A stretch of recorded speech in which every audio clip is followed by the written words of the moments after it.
What's going on? It's Astronaut H, and this is the What More Do You Want Network. Now, in this video, I will be discussing NBA play-in tournament game between the number 9 seed in the Western Conference and the number 10 seed in the Western Conference. That is the Sacramento Kings and the Golden State Warriors. And I gave you guys a preview. Now, this is actually my post-game video, and in this particular series, in this particular game, I really didn't know, what to expect, especially coming off of after what happened last year with these two teams facing off in the playoffs. 7-game series, ended up going 7 games. Stephen Curry with a phenomenal performance by putting up 50 points versus this same Sacramento Kings team. Now, the Kings, being as though they are without, some major pieces, being as Malik Monk is out, along with Kevin Huerter, you look at the Warriors and you look at the Kings and you say maybe the Warriors do got the upper hand. Now, the Warriors themselves, veteran team, do have some young pieces there. If you want to add in guys like Moody, guys like Kuminga, guys like Pachinski, but still have the veteran core with Curry, Klay Thompson, and Draymond Green. Now, in this matchup, honestly, from the onset, it just looked like Keegan Murray was on a mission. Honestly, it looked like the matchup that was to be had with him and whoever went up against him in this particular game. He just went to another level.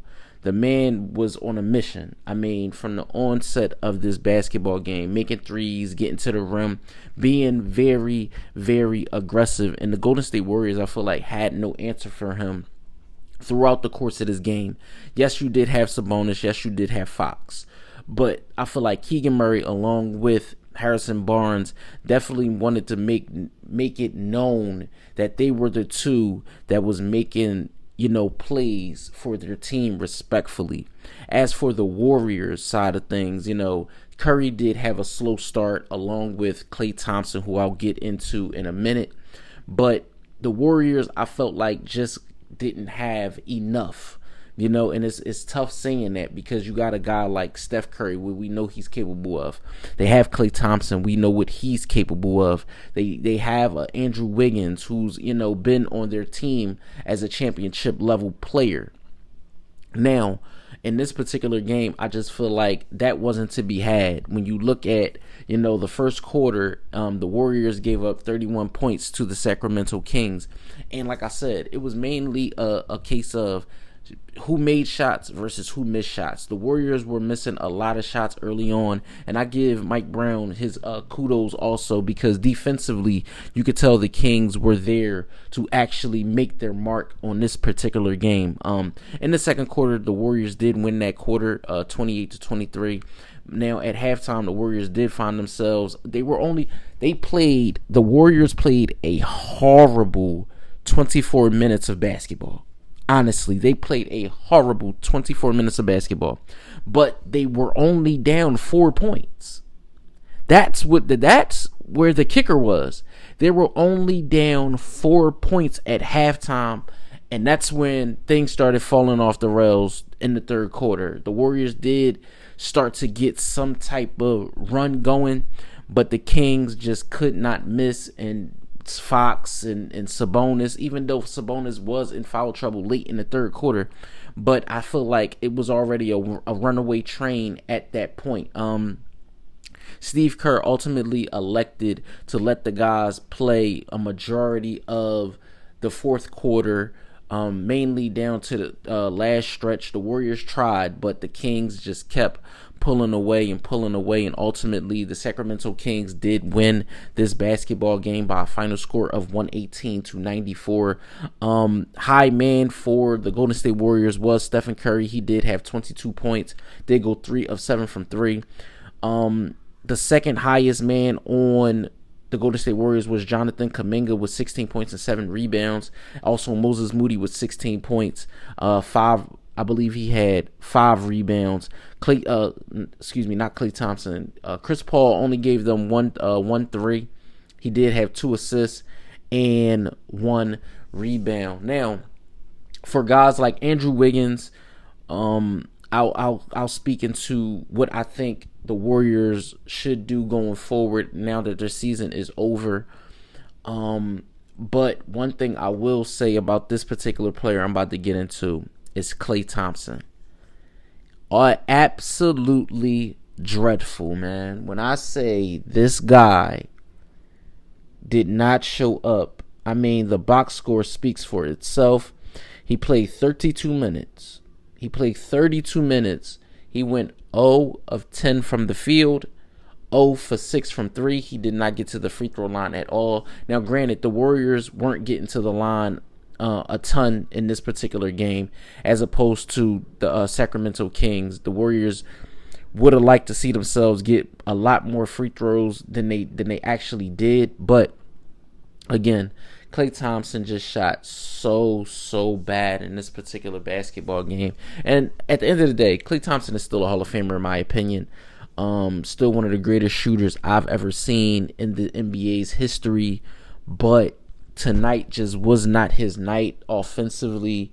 Curry needed help, and it definitely was not coming from the realms of Klay Thompson, even though we know what he's been capable of in this league for a very, very long time. But tonight was just not his night.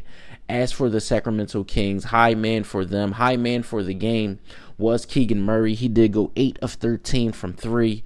He also had 9 rebounds, 32 points. You've seen Harrison Barnes with 17, going 3 for 4 from 3. Sabonis with 16, 12, and 7. Keon Ellis with 15. De'Aaron Fox with 24, 6, and 4. Also went 2 of 8 from 3. You've seen guys like Davion Mitchell come in, add a little burst with 5 rebounds, 3 assists, 5 points. Trey Lyles with 7 points, 5 rebounds, and 2 assists. Like I said, the Sacramento Kings, with their balanced attack and the way they ramped it up defensively, not letting Steph Curry get comfortable, trapping him at moments notice, definitely went well with the game plan, or how they elected to play the Golden State Warriors in this particular game. What do I think going forward now that we know this Warrior season is over? Like I said, I'll get into that in a separate video. But for the Kings, having an opportunity to continue your season now, after already winning the game, you have to face off versus a New Orleans Pelicans team who, will definitely have a sour taste, a sour feeling coming off of a loss versus the Los Angeles Lakers. So that game, I think, is going to be very, very hard-nosed, tough, gritty. I think that game is going to be one of those, where the better team, again, I feel like both sides will have talent, but I feel like the better team will ultimately win that game. But as for this game, the Sacramento Kings find themselves on the winning end versus the Golden State Warriors. They will move on to face the Pelicans in a matchup to see who faces off and gets that final playoff spot in the West, the 8th seed, to face the Oklahoma City Thunder. So let me know what you guys think in the comments down below. Golden State Warrior fans, Sacramento Kings fans, or if this is your first time tuning into the channel, let me know what you think in the comments down below. Don't forget to like, comment, subscribe, hit that notification bell so you can know anytime a video is being uploaded to this channel. It's Astronaut H. This is the What More Do You Want Network, and I catch you guys on the next video.